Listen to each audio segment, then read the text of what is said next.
刚刚给镜子喂好饭，回到家里，现在自己吃个外卖，完全没有胃口。因为刚刚回来之前，主任跟我说，下午要和我单独谈谈，就是镜子羊水的事情。我医疗的自媒体也是关注的很多，基本上这个单独找家属谈的都不是什么好事。保佑镜子还有肚子里的孩子。还是上次吃的便当。镜子，主任呢？应该一会儿就来了吧？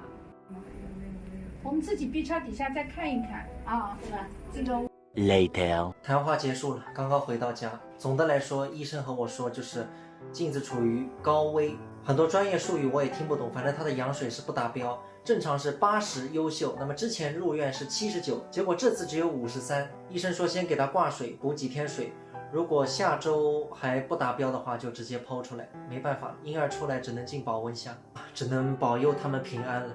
从古时候到现在，女人生孩子就是鬼门关。虽然现在医疗条件发达了，但是还是会有这样那样的问题。医生说有可能是胎盘的问题，也有可能是脐带偏细，也有可能是子宫那个偏薄，但具体是什么引起的羊水少也不知道。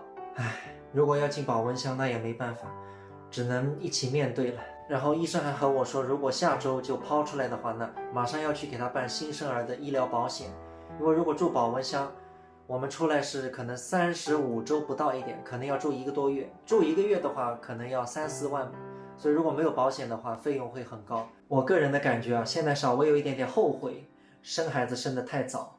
我和镜子应该玩到30岁，再玩个几年，结果现在生了的话，那以后就是肯定没有那么自由了。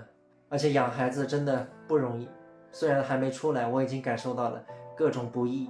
所以我也特别理解现在的年轻人为什么不愿意结婚，或者结了婚的不愿意生孩子，非常的理解他们。